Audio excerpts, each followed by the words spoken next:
दिल्ली का भाई 4500 करोड़ का 4500 करोड़ का वो भाई वो एयरपोर्ट भी पीछे छोड़ जाएगा। पीछे छोड़ जाएगा। वाकई में ये अलग लेवल है यार। मैं सच बताऊं ना, सच्ची बता रहा हूँ, जिस तरीके से ये सब कुछ चल रहा है, जिस तरह सो हेलो गाइस, कैसे हैं आप लोग? उम्मीद है आप लोग सही सलामत होंगे। आपका स्वागत है वर्ल्ड रिएक्शन इंडिया के एक और नए रिएक्शन वीडियो में। सो गाइस, हमारे भारत को 2047 तक डेवलपमेंट नेशन में जोड़ा जाएगा और हमारा इंडियन रेलवे 2023 तक डेवलप रेलवे बन जाएगा। जी हाँ गाइस, इसका झलक आप लोगों ने तो आजकल देख ही लिया होगा। वंदे भारत जैसी ट्रेन अब हमारे देश में चलने लगी है और ऐसे ही हमारे गवर्नमेंट ने प्लान किया है कि 2030 तक हमारे देश के सारे रेलवे स्टेशन को वर्ल्ड क्लास रेलवे स्टेशन में तब्दील कर दिया जाएगा और हमारे देश में वंदे भारत जैसे semi high speed train and bullet train और भी अधिक मात्रा में दौड़ने लगेंगी। तो बस यह वीडियो आपके लिए काफी इंफॉर्मेटिव होने वाली है। तो देर न करते हुए चलिए आज की वीडियो शुरू करते हैं। शुरू करने से पहले गाइस, अगर आप इस चैनल पर नए हैं तो प्लीज इस चैनल को सब्सक्राइब कर लीजिए। इंडियन को आपकी सपोर्ट की जरूरत है और ऑल ओरिजिनल वीडियो के चैनल लिंक एंड नेम्स आपको डिस्क्रिप्शन में मिल जाएंगे, चाहे तो चेकआउट कर सकते हैं। मैं आपको मिलता हूँ वीडियो के लास्ट में।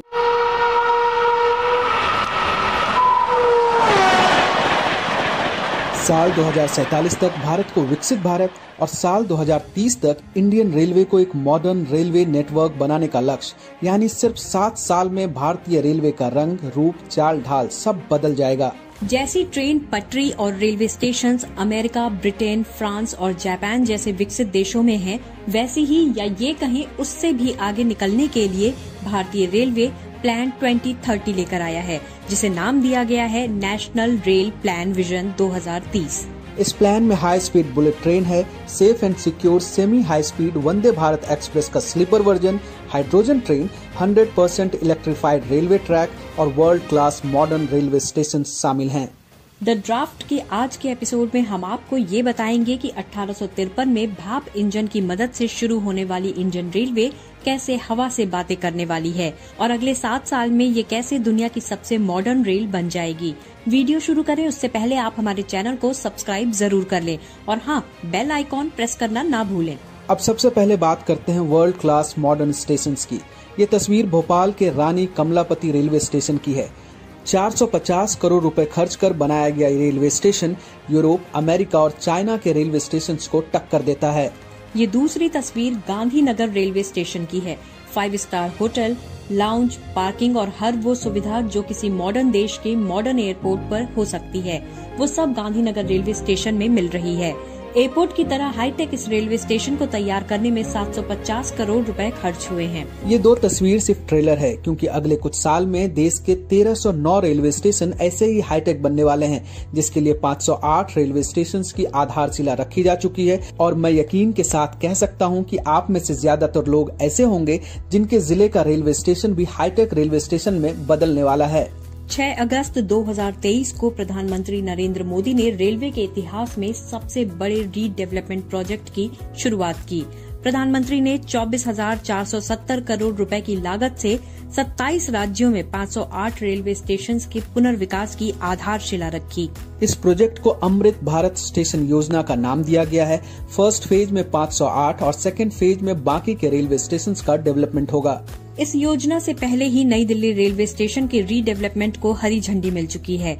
4500 करोड़ रुपए की लागत से बनने वाला नई दिल्ली रेलवे स्टेशन दुनिया के सामने एक मिसाल होगा। 1,50,00,000 वर्ग मीटर में बनने वाले इस रेलवे स्टेशन से एक दिन में 5 लाख यात्री आ जा सकेंगे। इसका मॉडल बनकर तैयार है और टेंडर भी हो चुका है, बस काम शुरू होना बाकी है। वर्ल्ड क्लास स्टेशन के बाद अब बात उस इंडियन इनोवेशन की जिसकी चर्चा आजकल सबसे ज्यादा है, वो है वंदे भारत एक्सप्रेस। भारत की पहली semi high speed train Vande Bharat chair car के सुपर सक्सेस के बाद इंडियन रेलवे ने वंदे भारत ट्रेन के स्लीपर वर्जन का मेगा प्लान तैयार किया है। रेल मंत्रालय ने अगले 4 सालों में 400 वंदे भारत ट्रेन चलाने की प्लानिंग की है। अगर ऐसा हो गया तो ये इंडियन रेलवे की रिफॉर्म का सबसे बड़ा टर्निंग पॉइंट होगा। रेलवे के 2,40,000 करोड़ रुपए के बजट में बड़ा हिस्सा इसी में खर्च किया जाना है। इतना ही नहीं, 200 वंदे भारत ट्रेन के लिए टेंडर भी जारी हो चुके हैं, जिसमें से 120 वंदे भारत स्लीपर कैटेगरी की हैं। रूस की एक कंपनी को 35,000 करोड़ का ऑर्डर भी दिया जा चुका है। वंदे भारत स्लीपर की स्पीड मौजूदा 160 किलोमीटर प्रति घंटे की रफ्तार से 220 किलोमीटर प्रति घंटा करने की कोशिश है। कोशिश ये भी है कि मार्च 2024 तक देश को पहली वंदे भारत स्लीपर मिल जाए। वंदे भारत स्लीपर का मतलब ट्रेन में बर्थ की व्यवस्था, जिससे यात्री सोकर सफर कर सकें। अभी तक जितनी वंदे भारत ट्रेनें चल रही हैं, उनमें चेयर कार्स हैं, जहां आप सिर्फ बैठकर सफर कर सकते हैं। लेकिन बर्थ की सुविधा मिलने से लंबे रूट पर इस ट्रेन की पॉपुलैरिटी काफी बढ़ेगी। इसके लिए रूट भी फाइनल किया जा चुका है। पहली वंदे भारत स्लीपर ट्रेन दिल्ली और मुंबई के बीच चलाई जा सकती है। ट्रैक का काम आखिरी चरण में है। अभी दिल्ली से मुंबई के बीच यात्री ट्रेन को कम से कम 16 घंटे लगते हैं, जिसे घटाकर 12 घंटे करने की कोशिश है। अब तक देश में सिर्फ चेन्नई की ICF कोच फैक्ट्री में ही वंदे भारत बनती थी, लेकिन टारगेट अचीव करने के लिए हरियाणा के सोनीपत, महाराष्ट्र के लातूर और यूपी के रायबरेली में वंदे भारत बनाने की तैयारी शुरू हो गई है। इंडियन रेलवे का लगातार विस्तार हो रहा है। वंदे भारत एक्सप्रेस ट्रेनों की संख्या बढ़ाई जा रही है। बुलेट ट्रेन का काम तेजी से चल रहा है, लेकिन इस साल के अंत तक ऐसी ट्रेन चलने वाली है जिसे देखकर आप बाकी ट्रेनों को भूल जाएंगे। हवा यानी हाइड्रोजन से चलने वाली ट्रेन दिसंबर 2023 से शुरू होने वाली है। सरकार ने बजट में 35 हाइड्रोजन ट्रेन चलाने का ऐलान किया था। 8 रूट्स को हाइड्रोजन ट्रेन के लिए फाइनल कर लिया गया है। सबसे पहले ये हाइड्रोजन ट्रेन हरियाणा के जींद और सोनीपत के बीच चलेगी। इसमें शुरुआत में सिर्फ 6 कोच होंगे। इसके बाद Darjeeling Himalayan railway, Nilgiri mountain railway, कालका शिमला रेलवे, माथेरान रेलवे, कांगड़ा घाटी, बिलमोरा, वाघई और मारवाड़ देवघर मादारिया रूट पर चलेगी। ये ट्रेन 140 किलोमीटर प्रति घंटे की रफ्तार से 1000 किलोमीटर दौड़ सकती है। रेलवे के कपूरथला और इंटीग्रल कोच फैक्ट्री में इन ट्रेनों को तैयार किया जा रहा है। इस ट्रेन की सबसे बड़ी खासियत ये है कि ये धुआं नहीं छोड़ती, यानी जीरो पॉल्यूशन। अगर लागत की बात करें तो ये डीजल ट्रेन के मुकाबले थोड़ी महंगी है। एक ट्रेन की लागत करीब 80 करोड़ रुपए आने का अनुमान है, जबकि एक रूट के ग्राउंड इंफ्रास्ट्रक्चर पर 70 करोड़ रुपए खर्च होंगे। हाइड्रोजन से चलने वाली ट्रेनों को हाइड्रेल भी कहते हैं। आधुनिक सुविधाओं से लैस हाइड्रोजन ट्रेन की शुरुआत होने के बाद रेल से सफर का नजरिया पूरी तरह से बदल जाएगा। हाइड्रोजन ट्रेन दिसंबर 2023 और वंदे भारत स्लीपर मार्च 2024 तक पटरियों पर दौड़ने लगेगी। लेकिन जिस एक ट्रेन का इंतजार भारत को सबसे ज्यादा है, वो है बुलेट ट्रेन। अगर सही मायनों में देखा जाए तो बुलेट ट्रेन ही भारत जैसे देश का फ्यूचर है, और इसके पीछे 2 बड़े कारण हैं। पहला, बड़ा क्षेत्रफल, और दूसरा, बढ़ती आबादी। इसी बात को ध्यान में रखते हुए 2017 में बुलेट ट्रेन की नींव रखी गई थी और जिसे साल 2022 तक पूरा होना था। लेकिन कोरोना के कारण करीब 2 साल काम पूरी तरह से बंद रहे। नतीजा ये हुआ कि बुलेट ट्रेन की रफ्तार पर ब्रेक लगती गई। लेकिन अब कोरोना खत्म होने के बाद पिछले 1 साल से बुलेट ट्रेन ने एक बार फिर से रफ्तार पकड़ ली है। रेलवे का दावा है कि गुजरात में 40% काम और महाराष्ट्र में करीब 15% काम पूरा हो चुका है। भारत के पहले high speed bullet train corridor की लंबाई 508 किलोमीटर है। इसमें 12 स्टेशन बनाए जाने हैं, जिसका शुरुआती बजट 1.08 लाख करोड़ रुपए था, लेकिन देरी के कारण बजट लगातार बढ़ता जा रहा है। इस कॉरिडोर की सबसे बड़ी परेशानी भूमि अधिग्रहण की समस्या थी, जो अब पूरी तरह से खत्म हो चुकी है। बुलेट ट्रेन के रास्ते में 24 नदी वाले पुल हैं, जिसमें से 20 गुजरात और बाकी बचे हुए 4 पुल महाराष्ट्र में हैं। इन पुलों का निर्माण तेजी से चल रहा है। अगले 1 साल में सारे पुलों के बन जाने की उम्मीद है। 1.08 लाख करोड़ रुपए के इस प्रोजेक्ट में भारत को जापान से मदद मिल रही है। रेल मंत्री अश्विनी वैष्णव के मुताबिक 2026 तक सूरत से बिलीमोरा के बीच पहली बुलेट ट्रेन चलाने का टारगेट रखा गया है। ऐसा होते ही भारत 15 देशों के एलीट क्लब में शामिल हो जाएगा, जिनके पास हाई स्पीड ट्रेन नेटवर्क है।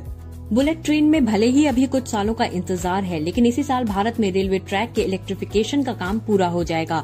भारत में अभी 65,350 kilometre broad gauge railway track है। जून 2023 तक 59,096 किलोमीटर का इलेक्ट्रिफिकेशन हो चुका है।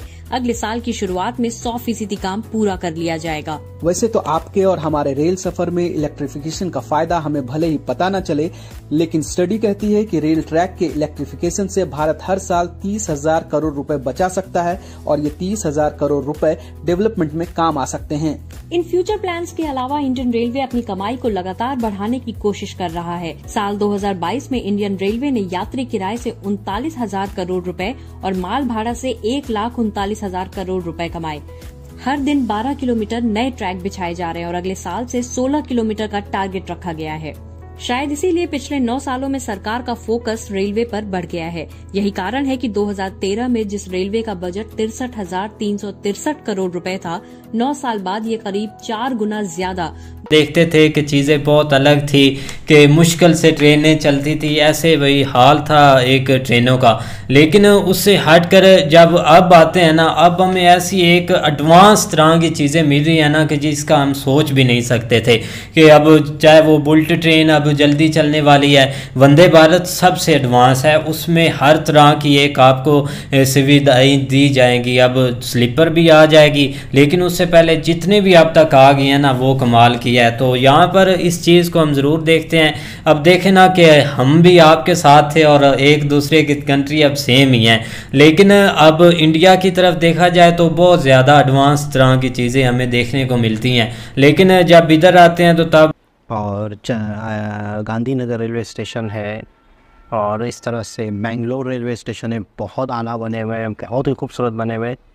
मैंने शायद सुना था 500 रेलवे स्टेशन को रीडेवलप करने का प्लान है और 400 वंदे भारत। 400 वंदे भारत का मतलब है कि पूरे इंडिया के हर राज्य में और तकरीबन हर बड़े शहर में वंदे भारत मौजूद होगी। तो काफ़ी वंदे भारत के इनोग्रेशन हो भी चुके हैं, काफ़ी वंदे भारत लॉन्च हो भी चुकी हैं। और अच्छा, वंदे भारत 400 जो से जैसे लॉन्च हो रही है या करनी है, तो साथ साथ उसके अंदर इनोग्रेशन भी होता जा रहा है, यानी कि उसको भी बेहतर किया जा रहा है, यानी कि सेमी हाई स्पीड बनाया जा रहा है, स्लीपर बनाया जा रहा है। ऐसा नहीं है कि एक मॉडल बना लिया उसी को ही पूरे देश में फैलाया जा रहा है, उसमें भी मतलब है कि बेहतरी से बेहतर कोशिश की जा रही है। मुझे सबसे ज़्यादा इंटरेस्टिंग जो इस वीडियो में लगा। चलो आज की वीडियो यही खत्म होती है। उम्मीद है आप इस वीडियो को एंजॉय किए होंगे। यह वीडियो आपको कैसा लगा प्लीज मुझे कमेंट सेक्शन में जरूर बताइएगा। और अगर आप इस चैनल पर नए हैं तो प्लीज इस चैनल को सब्सक्राइब कर लीजिए। इंडियन को आपकी सपोर्ट की जरूरत है। और ऐसे ही किसी भी वीडियो का अगर आप मिक्स सेक्शन देखना चाहते हैं तो आप उस वीडियो का नाम मुझे कमेंट सेक्शन में बता सकते हैं। मैं आपके लिए जल्दी उस वीडियो का मिक्स सेक्शन इस चैनल पर लेकर आ जाऊंगा। मैं आपसे मिलता हूँ जल्दी एक और नए मिक्स सेक्शन वीडियो में। तब तक के लिए बाय गाइस।